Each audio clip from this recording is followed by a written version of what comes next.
So guys, അപ്പോൾ നമ്മൾ മദറെ defeat ചെയ്യാൻ ആദ്യം നമുക്ക് വേണ്ടത് ഐസാണ്. ഐസ് നമുക്ക് നോക്കാം. ഐസ് നമുക്ക് ആരുടെ ഐസ് കിട്ടുമെന്ന് നമുക്ക് നോക്കാം.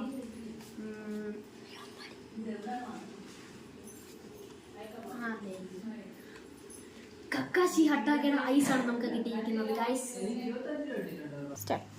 സോ സെക്കൻഡ് നമുക്ക് വേണ്ടത് ജുക്സു ആണ്. ജുക്സു നമുക്ക് നോക്കാം.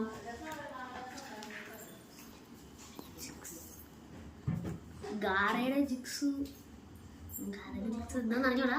ഈ സാൻഡ് വെച്ചിട്ട് ഷുറിയും കണക്ക് ഉണ്ടാക്കണേണ് നമുക്ക് ജുക്സു. അത് വെച്ച് നമുക്ക് മലയാള ഡിഫീറ്റ് ചെയ്യാൻ പറ്റും. സോ നമുക്ക് തേർഡ് ആയിട്ട് വേണ്ടത് സ്പീഡാണ്. സ്പീഡ് നമുക്ക് നോക്കാം.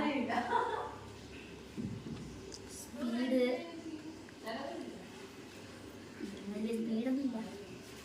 Art is my explosion. So ഡെയ്താരം. ഗൈസ്, നമ്മൾ ആദ്യത്തെ 4 അമ്പേ തറ പറ്റിയിരിക്കുകയാണ്. അപ്പൊ 4ാമത്തത് നമ്മൾ എടുക്കാൻ പോയത്. അപ്പോൾ എന്തായാലും നമുക്ക് നോക്കാം ഇത് ആവോ ഇല്ലേന്ന്. So durability checking. വിചാരിച്ച ആളെ തന്നെ കിട്ടിയിട്ടുണ്ട്. നമുക്ക് ഡ്യൂറബിലിറ്റിയിൽ ഏറ്റവും നമ്പർ 1 ആയിട്ടുള്ള കിസാമയെ തന്നെ നമുക്ക് കിട്ടിയിട്ടുണ്ട് ഗൈസ്. സോ ഗൈസ്, നമ്മളിപ്പോൾ ചെയ്യാൻ പോകുന്നത് 5ാമത്തെ ടൈപ്പാണ്. സമ്മണിങ് ജിക്സു ആണ് നമ്മൾ ഇന്ന് ക്രിയേറ്റ് ചെയ്യാൻ പോകുന്നത്. സമ്മണിങ് ജിക്സു.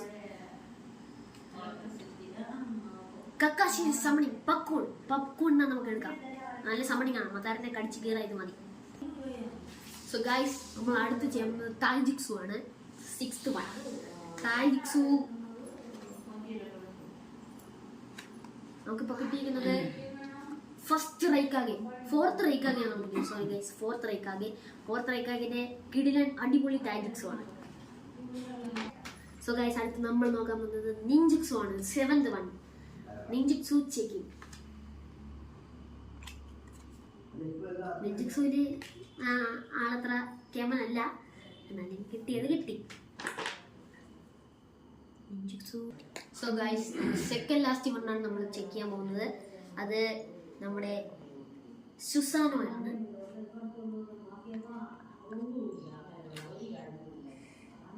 ഓ, 3rd ടൈം കക്കാശി. അത് പെർഫെക്റ്റ് സുസാനോ ആണ് നമുക്ക് കിട്ടിയത്. പെർഫെക്റ്റ് സുസാനോ. സോ ആദ്യം നമ്മൾ നോക്കിയത് ഐസാണ്. ലാസ്റ്റ് നമ്മൾ നോക്കുന്നത് മങ്കിക്യൂ ഐസാണ്. മങ്കിക്യൂ ഷെറിംഗാണ് നമ്മൾ നോക്കുന്നത്. സോ നമുക്ക് മങ്കിക്യൂ ഷെറിംഗാണ്. ഓ, ലോകത്തിലെ ഏറ്റവും ബെസ്റ്റ് ഷെറിംഗായിട്ട് കണക്കാക്കുന്ന സാസ്കിയുടെ ഷെറിംഗാണ് നമുക്ക് കിട്ടിയത്. ഇത് മദറിനെ തോൽപ്പിക്കാൻ ഏറ്റവും ബെസ്റ്റ് ചാൻസ് ആണ്. ഈ ചാൻസിനെ തോൽപ്പിക്കും. കഴിഞ്ഞ പ്രാവശ്യം എനിക്ക് മീനാറ്റിനെ തോൽപ്പിക്കാൻ പറ്റിയില്ല, പക്ഷേ ഇപ്രാവശ്യം ഞാൻ മദറിനെ തോൽപ്പിക്കും. സോ ഗായ്സ്, ഇതൊക്കെയാണ് നമുക്ക് കിട്ടിയിരിക്കുന്നത്. 3 4 പ്രാവശ്യം കക്കാശി കിട്ടിയിട്ടുണ്ട്. എന്തായാലും നമുക്ക് ഇതൊക്കെ വെച്ച് ഡിഫീറ്റ് ചെയ്യാൻ പറ്റുമെന്നാണ് തോന്നുന്നത്. എന്തായാലും അടുത്ത വീഡിയോയിൽ ഞാൻ പറയാം. സോ ഗൈസ്, അപ്പോൾ ഇന്നത്തെ ഒരു വീഡിയോ നമ്മളിപ്പോൾ വൈൻഡപ്പ് ചെയ്യാൻ സമയമായിരിക്കുകയാണ്. നമ്മൾ അടുത്ത ഇതിൽ നോബിറ്റോനെ അല്ലെങ്കിൽ വേറെ ഏതെങ്കിലും ടഫസ്റ്റ് ക്യാരക്ടറിനെ നമ്മൾ ഡിഫീറ്റ് ചെയ്യുന്ന ഒരു ചലഞ്ച് ആയിട്ടാണ് വന്നിരിക്കുന്നത്. അടുത്തതിൽ ഞാൻ എൻ്റെ പുതിയ കാർഡായിരിക്കും അൺലോക്ക് ചെയ്യാൻ പോകുന്നത്. അതെൻ്റെ അച്ഛനാണ് വാങ്ങിച്ചു തരാൻ പോകുന്നത്. ഗൈസ് നോക്കിക്കോ, ഞാൻ അടുത്ത പുതിയ സെറ്റ് ഓഫ് കാർഡ്സ് വെച്ച് ഒരു ടഫസ്റ്റ് ക്യാരക്ടറിനെ ഡിഫീറ്റ് ചെയ്യാനുള്ള വീഡിയോ എടുക്കാൻ പോകുന്നു. Okay, by.